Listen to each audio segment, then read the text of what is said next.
The week before last, our friends at Capture Film Co. came out to shoot some drone video of Tepetonka Club. We asked them to give us a hole-by-hole preview, so here goes. We've just teed off on number 1, come across Shakopee Creek. You can see the uphill landing area just to the right of the cavernous bunker there on the left. Immediately you see something very different in Minnesota golf.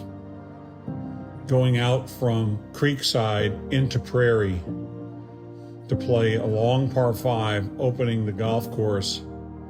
Absolutely spectacular, because you can't help but look around and go, oh my goodness, am I in for a journey today?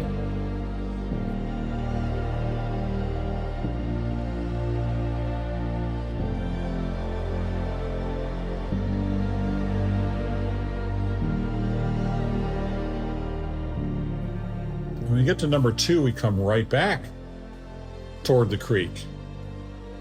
I've hit the shots on these holes. They are laid out so well. Bunkers, some come into play. Others are really deceptive. They mess with your head on how far carries are. You can see that red pin in the middle of the fairway there. It's got about 130 in from it. How about this green? Sit up on top of that hill. Look at those bunkers. There are no bunkers in Minnesota that even look remotely closely to this. You can also get a little glimpse of just how far down that slope goes in Shakopee Creek. Jim Nance says this number 3 will be the most photographed hole of them all. We have 2 tees, one down by the creek, one up above. And by the way, you can see a little bit of work getting done down there on our project. Check out this green. This green was there. They have absolutely followed what was given them to create an incredible routing plan and then applying their amazing talents to the structure. Number 4, we've teed off, heading back up into the Prairie, uphill carry, and not a very long hole, probably 370 yards, I'm guessing, from the back tees, but placement is important. You see those tracks, that slopes hard right to left. These fairways are going to play fast and firm, just as designed. So you could be very close to this green with a great drive, and you could also have your hands full at the same time, depending upon the pin placement here at number 4. Check out that bunkering. Is that any good?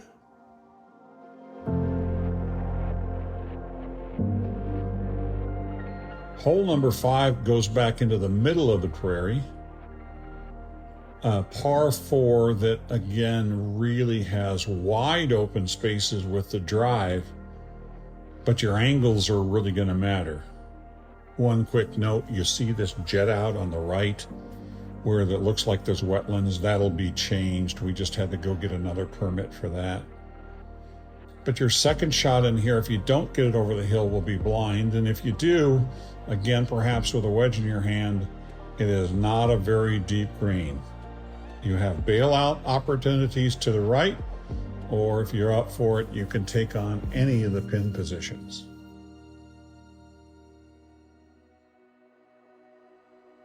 Number 6, how about this view from the top of the tee on number 6? It's a half a mile back to the clubhouse, but look at this view on the right. You can see where irrigation pond is. All of that, where that equipment sits, that'll all be landscape.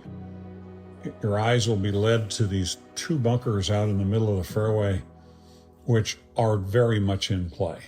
You got options to lay up short of them, have a little longer shot, or go past them and be a little shorter. This green complex is exactly as it was. You'll see, look at the lines they dug out of there. That is the precise nature of those greens when we found them. Incredible. My favorite little green site is right there.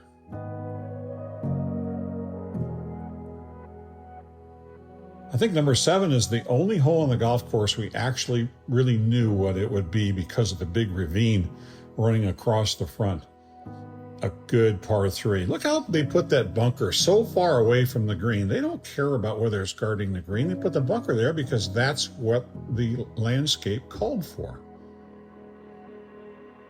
Fabulous hole. I hit from the back tee, I hit a 4-iron as good as I could, pin high. That's all you want.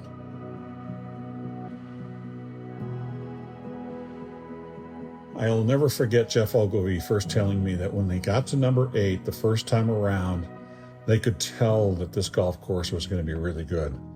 Look at that bunker sitting there. Look how close it is. That is in comparison to Ben Hogan, and when he played the Open at Carnoustie and won it, he played it down the right side, in his case the left side, but played that close to OB to get the best angle into the green. The same will be here. The guys moved the green actually from what was the right side of this to over to the left where the 9th tee was, because they just said it's simply that good. Note that right on the other side of this green is the dead end, where we'll have a great chance to snack and hang out and have fun, a few beverages. And now that left tee is right next to the green. This is a really cool little hole. None of these holes are the same. You don't have that look or that feel whatsoever. Gotta negotiate these bunkers both on the right and on the left, right into that landing zone. And then a pretty small green that is just perfectly guarded.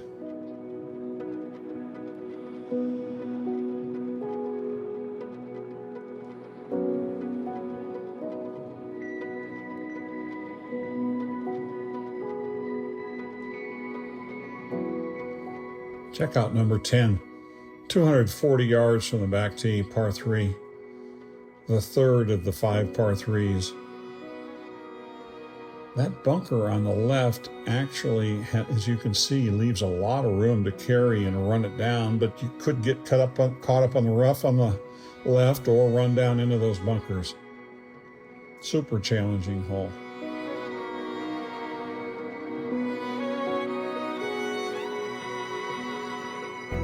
From the 11th tee, that look of that green all the way in the distance, tucked right in front of those trees. Drivable for the long ball hitters, but it's still challenging no matter what, because there's slope running off each way, left and right, from the middle of the fairway. This golf course is going to be one you want to play several times before you really get a feel for how you'd like to play it. The guys fooled me completely on how they were going to manage the trees here and that slope. I just can't believe how good they are at what they do. You see those rocks in the distance between 11 green and 12 tee? That was a property line going back over 100 years. They took those rocks and incorporated them right into the bunker and then the tee. What a cool shot this is. About 130 yards. It's a wedge for most. The infinity edge behind the green, an ability from the front tee to literally putt it onto the green. What the guys didn't know was there's this big gap down there on the left side running down to the creek. They turned that into a majestic bunker. Look at the bunkers if you go long. You hope you get in them, because if you don't, it's gone.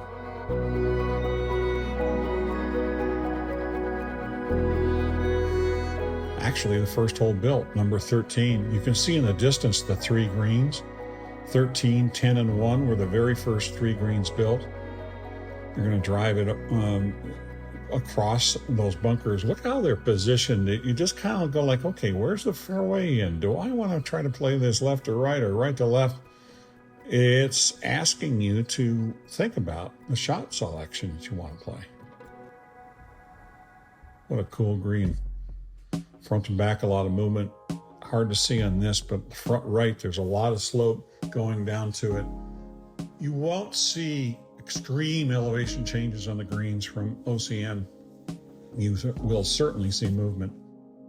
Number 14. On the card, it looks like nothing to it. It's downwind, it's downhill, it's 500 yards. Golly, you'll see guys hitting driver 6, 7 irons into this par 5. women will have an opportunity to knock it down in front of the green in two. However, hitting shots from downhill lies onto a green that has slope running away from it and a creek running all the way across, you're going to have some fun here too.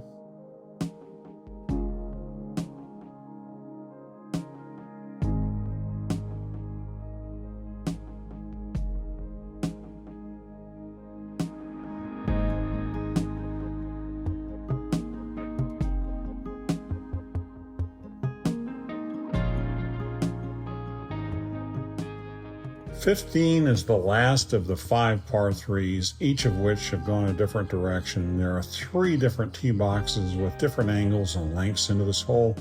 There's a creek running along front. That bridge won't be there. That's a temporary bridge right now. Check that out. Just right on the creek, tucked right into the trees. Spectacular. I don't think you're going to find better par 3s anywhere.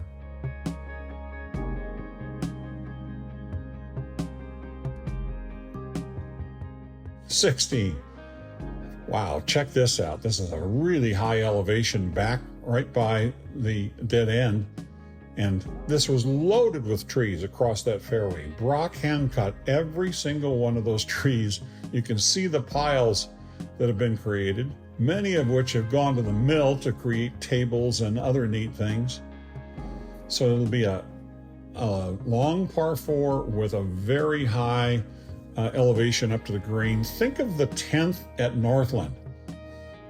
Brett Reed and Chris Reed were out with me a couple days ago, and they spotted that, and I couldn't agree more.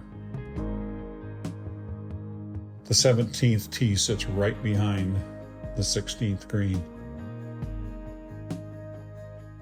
Now, obviously, we're into the area where we've done partial clearing but not complete. So you can see each side of the fairway, within the middle, some clearing we have yet to do this fall. And then we'll be filling that pond there. We mitigated that with the DNR. So that's our fairway that's right there where that pond sits right now. And look at that, where that pin is. You can see 17 green tucked right neatly into those trees. A lot of those are going to be cleared, but we're going to leave some neat openings too to cut back through to the 18th tee. Just awesome.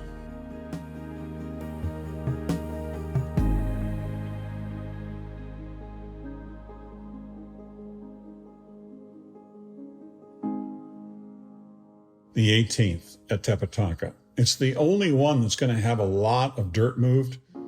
And the Aussies immediately likened this hole to the 13th at Augusta National. The pond straight ahead will be filled, but look at that creek running down the left side. The slope will be gentle from right to left. If you want to gamble and have a better shot, as I love the term Jeff Ogilvy had, let's see how good you are to hitting the shot into 18. If you haven't been out there, you can see that house is gone. This whole hill will be cut down, and just immediately to the right will be Jim Supper Club, overlooking the 18th green and up to the first fairway.